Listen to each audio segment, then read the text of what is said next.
ધ્રુવ સગર નામના છોકરાને જે રીતે મારવામાં આવ્યો છે વિધર્મીઓ દ્વારા, તો ગામના લોકોની અંદર પણ એક આક્રોશ હતો. ગામના લોકો, હિન્દુ સંગઠનો, તમામ સંસ્થાના આગેવાનોએ શેઠ સીજે હાઈસ્કૂલના સંચાલકો સામે એવી રજૂઆત કરી કે આ ઘટના પહેલી નથી, અગાઉ પણ એવી ઘટનાઓ બનેલી છે. તો આવી ઘટના એક અમદાવાદમાં પણ હમણાં 7th સ્કૂલની અંદર ઘટના બની છે. તો એવી ઘટના સ્કૂલની અંદર ન થાય અથવા તો સ્કૂલ બદનામ ન થાય એ માટે તમામ વડાલીના નગરજનોએ શેઠ સીજે હાઈસ્કૂલમાં પ્રશાસનને રજૂઆત કરી છે. અને રજૂઆત સાંભળતા સ્કૂલ પ્રશાસન, પ્રાંત અધિકારી અને તમામ સંગઠનના આગેવાનો દ્વારા સ્વીકાર્યું છે કે આજે સાંજ સુધીમાં એ વિધર્મી વિદ્યાર્થીઓ છે તેમને એલસી આપી દેવામાં આવશે. હિન્દુ સંગઠનો અને બજરંગ દળ દ્વારા એ રીતના મુદ્દામાં આપવામાં આવ્યા કે જો આગળ કાર્યવાહી નહીં થાય તો અગાઉના દિવસોમાં આંદોલન કરશું. કયા પ્રકારના મુદ્દા કયા હતા? મુદ્દા એવું હતા કે આ જે ઘટના બની તો એના ઉપર કડક કાર્યવાહી થાય, એમને તાત્કાલિક ધોરણે એલસી આપવામાં આવું, બધા મુદ્દા. અત્યાર સુધી કેટલા વિદ્યાર્થીઓની એલસી આપવામાં આવી છે અને કેટલા દિવસનો ટાઈમ આપવામાં આવ્યો છે શાળા સંચાલક? શાળા સંચાલકોએ અત્યાર સુધી તો તાત્કાલિક ધોરણે એલસી આપેલા છે. અહીંયા આગળની પણ બધા દાખલા એવા છે. તો હવે આમાં શું થાય છે જોવાનું રહ્યું. ના આવે તો અમે રોડ બ્લોક કરશું. સોમવારના અંદર સ્વયંભૂ વડાલી બંધનું એલાન. વીએચપી અને બજરંગ દળના નામે મેસેજ મૂકેલો હતો કે વિવેકાનંદ ચોકમાં એકત્રિત થવું.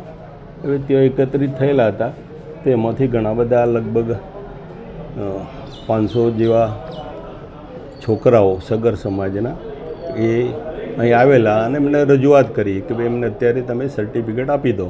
એટલે અમે એવું કહ્યું એમને કે અમે તાલુકા ખેડૂત નિરીક્ષક, જિલ્લા શિક્ષણ અધિકારીને આની જાણ કરી છે અને એ જે કહેશે એ રીતે અમે વર્તીશું.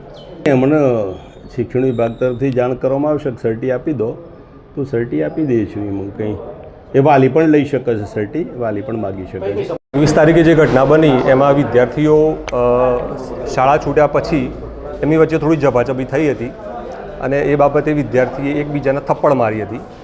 અને એ બાબતની જાણ જ્યારે મને થઈ એ વખતે મેં જે વિદ્યાર્થીઓએ આ કર્યું છે એ વિદ્યાર્થીઓને ફોન કર્યા વાલીઓને અને બીજા દિવસે સ્કૂલમાં મળવા માટે બોલાવ્યા. અને બીજા દિવસે જ્યારે વાલીઓ આવ્યા અને એમણે સ્વીકાર્યું કે ભાઈ આવી ઘટના બની છે અને બાળકો વચ્ચે ઝપાઝપી થઈ છે. અને એના પછી એમણે માફી પણ માગી વિદ્યાર્થીઓએ અને વાલીઓ પણ માફી માગી. પણ આ બાબતે માનનીય ટીપીઓ સાહેબે મને નિવેદન આપવાનું કીધું, એટલે એ બાબતે મેં એમને નિવેદન આપ્યું છે. અને ત્યારબાદ એ જે કાર્યવાહી થશે એ પ્રમાણે અમે આગળ વધીશું.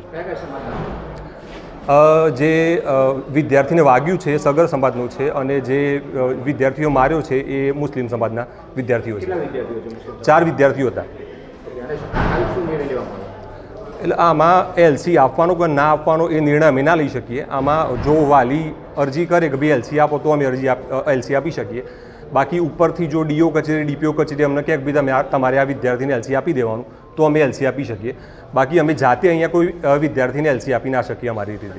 આજે તો ચર્ચા વિચારણા એ પ્રકારની થઈ કે ભાઈ મુખ્ય શિક્ષક જોડે આપણે એમનું જે નિવેદન હતું એ નિવેદન લેવામાં આવ્યું છે.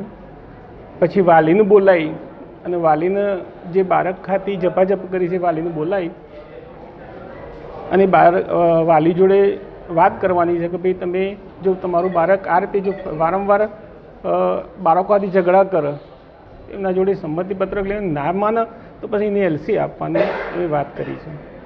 હાલ તો સર્ટી નહીં આપવામાં? હાલ તો નથી આપી. મારું નામ ઈશ્વરભાઈ.